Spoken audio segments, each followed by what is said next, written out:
Salut à tous les amis d'IvoireTV.net. Eh bien, aujourd'hui, je suis super excitée. C'est un honneur d'être en présence de cette grande icône de la musique reggae dans le monde et surtout en Afrique. Eh bien, c'est une légende. Il est avec nous aujourd'hui. Il sera à New York. On peut un peu dire qu'il revient.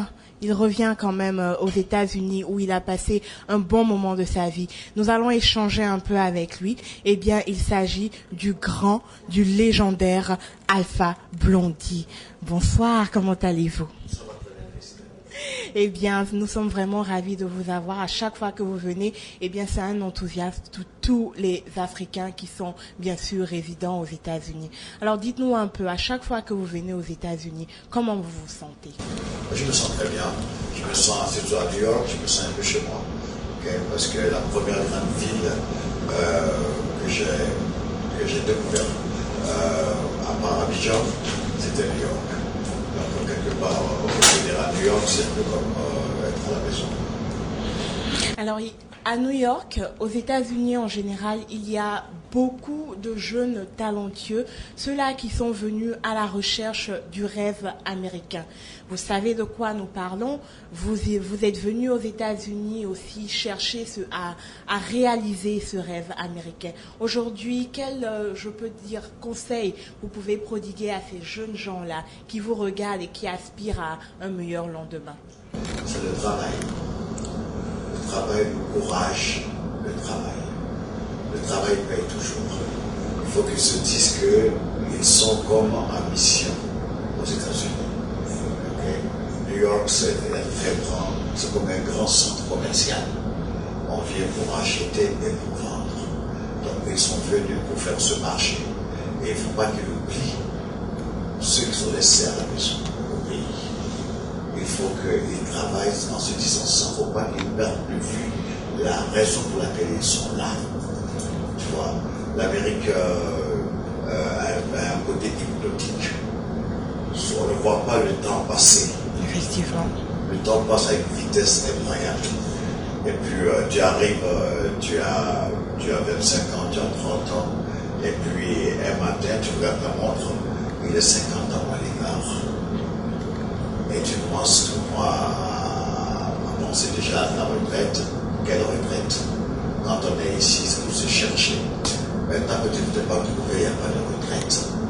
Donc voilà, il faut mettre leur jeunesse à profit, comme le conseil qu'on m'a donné. S'ils gagnent $1, il faut qu'ils dépensent 30 centimes et qu'ils gardent 70 centimes. Mais dites-nous, votre succès, vous ne l'avez pas trouvé aux États-Unis d'Amérique. Vous êtes venu un peu comme tout le monde, on vient, on se cherche, on essaye de faire de l'argent. Vous avez décidé, vous avez pris votre courage à deux mains, vous êtes rentré à Abidjan et c'est là que vous avez pu réellement décoller malgré les contacts et tout que vous aviez eu à l'étranger. Alors est-ce qu'on devrait suivre ce modèle? Est-ce qu'on devrait se dire pourquoi ne pas rentrer chez nous et essayer, comme on dit communément, de percer? Tu sais, ce que je vais te dire, c'est que il y a disons 5% de ta volonté à toi et puis à 95% de la volonté de Dieu. Ça, il ne faut pas l'oublier. C'est Dieu qui décide si tu dois venir aux États-Unis. Moi, par exemple, je dis toujours que ma présence aux États-Unis, mon séjour américain, ça a été comme le service militaire de Dieu. Ok? Tu galères, tu dis maintenant, tu fais quelque chose, il est en train de te former. Parce que ça ne veut pas dire que forcément tu vas réussir ici. Mais ce que tu vas apprendre ici peut t'aider à réussir ailleurs. On fait une formation. C'est comme une formation de Dieu. Ce n'est pas du temps perdu. On peut te dire ça. Ce n'est pas du temps perdu. Tout ce que tu vas vivre ici peut être utile, ou ici, ou ailleurs. Maintenant, le destin, nos destins, souvent on est prétentieux, on dit que je suis maître de mon destin, c'est pas vrai. Dieu est le maître de tous les destins. Donc, c'est lui qui t'a amené vers ici, pour des raisons que seul lui sait. Et c'est lui qui va décider si ce que tu vas faire va réussir ici, ou ça va réussir en France, ou en Europe, ou en Angleterre, ou en Afrique, pas forcément en Côte d'Ivoire. Tu peux réussir en tant qu'Ivoirien au Ghana, au Nigeria, ou au Zimbabwe, ou au Kenya. Mais en tout cas, toi, ce que tu dois faire, c'est être très sérieux, prendre au sérieux ce que tu vas faire. Ok? Et puis, avec la mentalité de I am number one, I got to be number one, I'm second to none. Et quand tu travailles dans ce sens-là, ok, en copiant le côté positif de l'Amérique, il y a beaucoup de côtés positifs ici. Il y a le négatif, bien sûr, mais oriente ton énergie dans le positif, et tu ne seras pas déçu. D'accord. Eh bien, on parle de positif, de négatif aux États-Unis. Vous allez me donner votre opinion dessus. Dans No Brain, No Headache, vous parlez un peu du struggle, des difficultés avec la drogue aujourd'hui. En Amérique, il y a la marijuana, comme vous le savez, est légalisée dans plusieurs États. Pensez-vous que c'est quelque chose que nous devrions faire en Afrique? Est-ce que le fait de légaliser, par exemple, la marijuana va donner plus de confiance aux jeunes de ne pas abuser de ces substances-là? Quelle est votre opinion? Ça me fait rire, parce que la drogue que les jeunes Africains prennent est 1000 fois plus violente, plus dangereuse que la marijuana. L'alcool. Dans les maquis, dans les boîtes de nuit, c'est l'alcool. Ok? L'abus nuit dans toutes choses. Mais en Afrique, il y a un abus d'alcool. Et en plus, je dirais que c'est prémédité. Regarde, pour faire des événements culturels de grande envergure, le seul sponsor qu'on va trouver, c'est les bières. Absolument. Attendez, pourquoi est-ce qu'on encourage les jeunes à boire de l'alcool? Donc le problème sur la marijuana est un faux débat.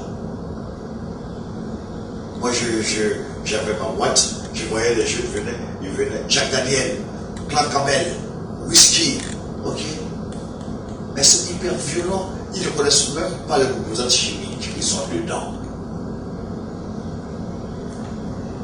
Donc, je ne parlerai pas, je ne ferai pas l'apologie de la drogue en général, mais je voudrais qu'on cible bien ce qui nuit à l'Afrique et aux Africains plus que la marijuana. Ce n'est pas les 12 petits qui fument de petits joints qui sont dangereux ou qui sont intoxiqués. Mais c'est les millions de jeunes à qui on donne des litres d'alcool. Ok? Il n'y a même pas à l'époque la pub, la bière de l'homme fort. Ok? Voilà. Ok? Et puis, les gouvernants qui parlent d'une jeunesse saine, au lieu de parler de bière, de whisky, du vin, dans les bars, dans les maquis, dans les trucs, ils perdent le temps déjà à parler de la marijuana. Il faut replacer la balle au centre et dire que la marijuana, certes, moi j'en ai fumé, ok, ça fait 25 et 6 ans, j'en ai 28 que je ne fume plus. Mais la marijuana est la moins consommée de toutes les drogues. Le whisky est une drogue. Je sais pas, le ministre de la Justice, il se drogue au champagne, ok. Le ministre, le policier, il se drogue au whisky, au Clark Campbell, au Jack Daniel, et puis il va venir emmerder un jeune homme parce qu'il a fumé un joint. Il va mettre un jeune homme en prison parce qu'il a fumé un joint. Quand lui-même c'est un alcoolique notoire. Ok, vous voyez. moi je pense qu'il faut qu'on se dise la vérité. Okay? L'Afrique, est devenue le champ de publicité de tous les alcools. C'est effrayant.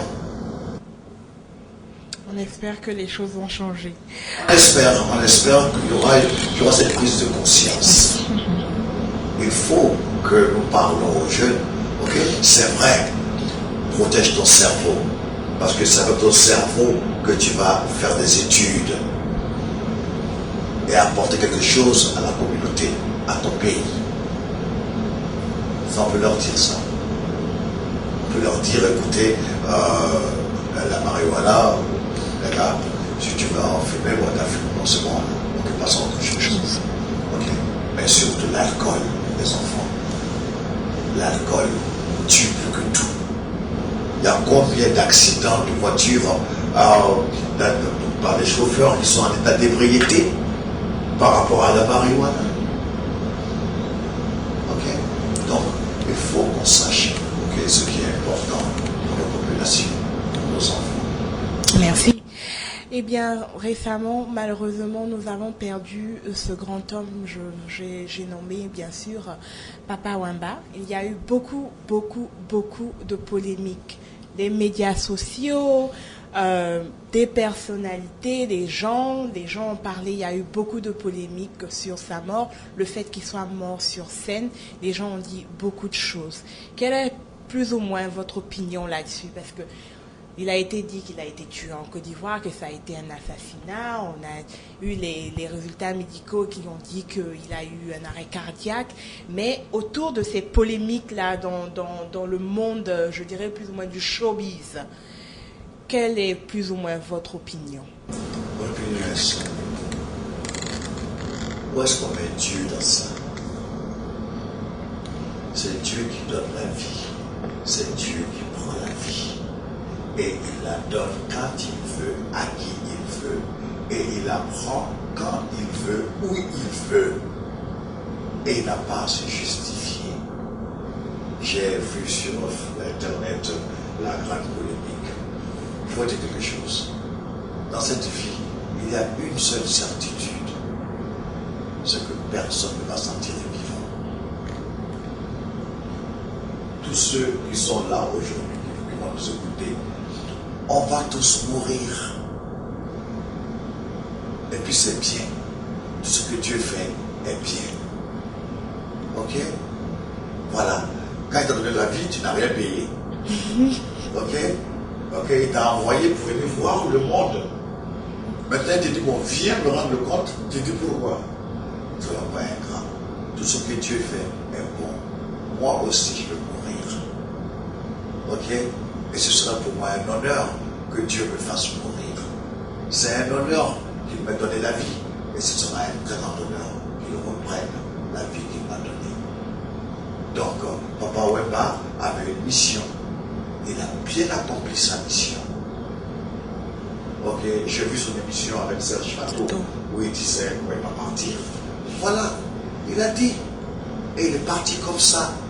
N'en faisons pas une affaire de sorcier, de micro empoisonné, de on l'a tué, c'est des bêtises. Et ça, c'est des discussions de païens. Mais je ne rentre pas dans ça. Dieu donne, Dieu prend. Et en tout moment, gloire à Dieu. Merci. Et donc pour terminer, bien sûr, votre dernier tube plus ou moins. Alors, Positive Energy, c'est comme on dit, it's very inspiring. Et c'est tout un autre alpha qu'on découvre avec, je dirais, un genre un peu plus spécial qu'on connaît. Qu'est-ce qui vous a plus ou moins inspiré et quel message vous avez vraiment voulu véhiculer à travers ce dernier album? La positivité. Ok. Donnons le côté bon de l'espèce humaine. Moi, j'ai foi en l'espèce humaine. Ok. Parce que j'ai foi en Dieu. Et l'œuvre de Dieu ne peut pas être mauvaise. Je veux dire, ok, il y a quelques imbéciles, c'est sûr, mais l'œuvre humaine, l'espèce humaine est bonne. Parce que je veux dire, et c'est cette essence positive que je cherche en l'homme. Tu vois, non, on a depuis, s'il n'y a pas le mauvais, comment voulez-vous qu'on apprécie le bon? S'il n'y a pas la nuit, comment voulez-vous qu'on apprécie un soleil levant? S'il n'y a pas la nuit, comment voulez-vous qu'on apprécie une pleine lune? Donc tout est bien. Dieu a équilibré les choses. Et moi, je découvre en l'espèce humaine, ok, une œuvre parfaite. Une œuvre parfaite. Tu vois, une espèce qui a les larmes. Tu vois, avoir les larmes, c'est le signe de l'amour dans ton cœur. Parce que la haine n'a pas de larmes. Il n'y a que l'amour qui a des larmes. Ok, et puis le mot je t'aime, tu sais, ça motive tout. Et c'est cette humanité-là que moi je veux contempler. C'est ce que je veux garder en moi. Okay? Maintenant, les mauvaises choses sont là peut-être pour m'envoyer dans le positif. Okay? Donc, ma vision dans la positive énergie, ce que je voulais vraiment promouvoir, okay? Tu mets tes habits, tu savais ça. Parce que je célèbre la vie tous les jours. Tous les jours est un jour de fête. Every day is a celebration day. Every day we celebrate life. Ok? Et c'est ma façon à moi de dire merci à Dieu. Voilà. Merci en tout cas de nous avoir accordé cette interview. Eh bien, à tous nos amis et tous ceux qui nous suivent, j'étais avec le légendaire, le grand, l'extraordinaire Alpha Blondy. Eh bien, de passage à New York, il sera donc sur un summer stage à Marcus Garvey Park, donc à Harlem. Encore une fois, c'était Estelle Yesso, ivoiretv.net. Il faut leur dire de venir. Venez Bien sûr. Marcus Garvey Park, parce que venez pour rap ensemble. Il faut que ça déchire. Ok? Venez parce que nous, il n'y aura pas techno prisonniers. On ne prendra pas les prisonniers et puis ça va déchirer les gars. Ok? Venez, francophones, anglophones, lusophones, tous les phones, venez. Bien sûr.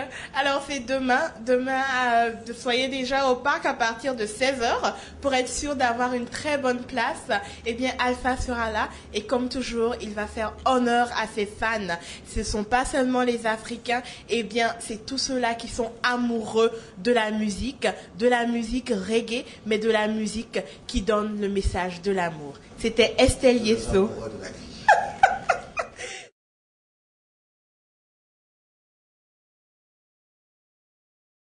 Vous l'avez découvert ici. Encore un hit que vous avez découvert. Ivoire TV.